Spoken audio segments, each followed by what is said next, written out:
అవినీతి చేయాల్సినటువంటి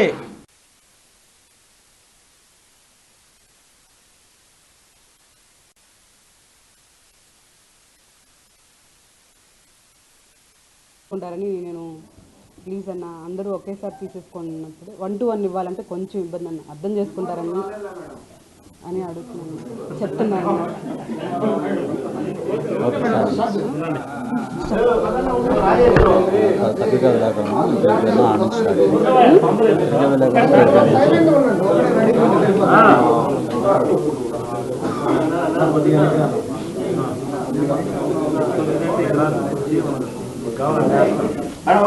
ఓకేనా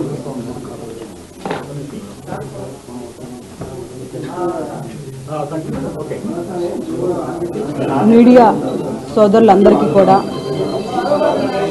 పేరు పేరున నా నమస్కారాలు తెలియచేసుకుంటున్నాను. నాకు సపోర్ట్గా గిరిజన నాయకులకు అందరికీ కూడా పాదాభివందనం చేసుకుంటున్నాను. కొంతమంది ఫోన్స్ ద్వారా కూడా నాకు ఫోన్ చేసి ధైర్యంగా ఉండమని ధైర్యం చెప్తూ ఉన్నారు. వాళ్ళందరికీ కూడా నా ధన్యవాదాలు తెలియచేసుకుంటూ గత 4 రోజులుగా రూప్ కుమార్ యాదవ్ గారు నేను అభివృద్ధికి అడ్డుగా ఉన్నానని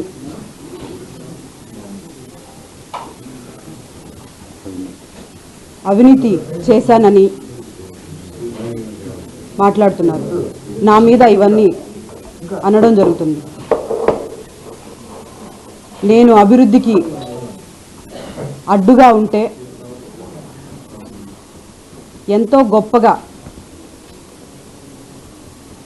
Podalakuru road divider, central lighting, greenery ఎలా వచ్చిందో చెప్పాలని అడుగుతున్నాను. మంత్రివర్యులు నారాయణ గారు కూడా విఆర్ స్కూల్కి 10 బస్సులు, ఇంకొన్ని డెవలప్ యాక్టివిటీస్ ఇవన్నీ కూడా నా ప్రమేయం లేకుండా జరిగాయా? స్మార్ట్ బజార్ దాదాపు 200 కుటుంబాలకి ఉపాధి కల్పిస్తున్నామని గొప్పగా ప్రారంభోత్సవం చేయడం జరిగింది.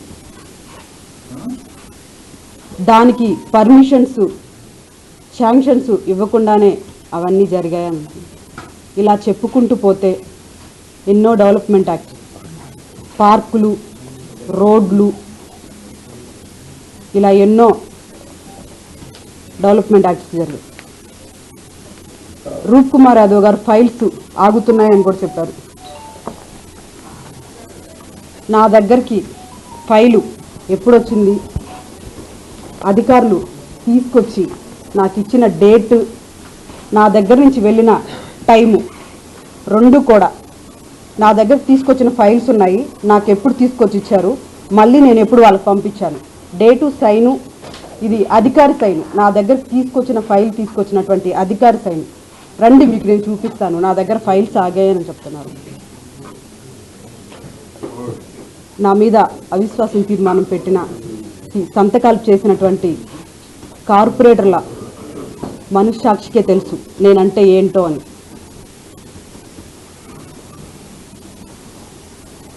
నిన్నటి రోజున నాకు సపోర్ట్గా మా గిరిజన నాయకులు విఆర్సీ దగ్గర అంబేద్కర్ విగ్రహం, వాళ్ళ ఇంట్లో ఉన్న కుటుంబ సభ్యుల్ని భయభ్రాంతులకు గురి చేస్తూ ఇంటికి రానియకుండా వాళ్ళని ఈ విధంగా రౌడీల్ని పంపించి ఇంటి మీదకి శ్రీధర్ రెడ్డి గారు భయభ్రాంతులకు గురి చేయడం అన్నది సమంజసం కాదని తెలియచేస్తున్నాను. మమ్మల్ని పరోక్షంగా ఇబ్బంది పెడుతూనే ఉన్నారు, మేము పడుతూనే ఉన్నాం. మాతో తిరిగే సిరాజ్ అనే అబ్బాయి వయసు చాలా చిన్న వయసు, వాళ్ళ కుటుంబ పరిస్థితి చాలా పేద కుటుంబం. కేవలం నాతో తిరుగుతున్నాడని ఆ అబ్బాయిని అలా చేయడం అన్నది కరెక్ట్ కాదని నేను శ్రీధర్ రెడ్డి గారికి తెలియజేస్తున్నాను. సామాన్య కుటుంబానికి చెందిన వాళ్ళ మీద ఇలాంటి బల ప్రదర్శనలు చేయడం అన్నది కరెక్ట్ కాదని నేను తెలియచేసుకుంటూ, ఈరోజు నా గిరిజన నాయకులకి నేను వాళ్ళ గిరిజన బిడ్డని అని నాకు ఈరోజు ఇంత మా గిరిజన నాయకులు కానీ గిరిజన కుటుంబాలన్నీ కూడా నాకు సహకరిస్తూ నాకు అండగా నిలిచినందుకు, నెల్లూరు నగర ప్రజలందరికీ కూడా వారందరి ఆశీస్సులు నా మీద ఉన్నందుకు వారందరికీ కూడా నేను చేతులెత్తి ధన్యవాదాలు తెలియజేసుకుంటూ సెలవు తీసుకుంటున్నాను.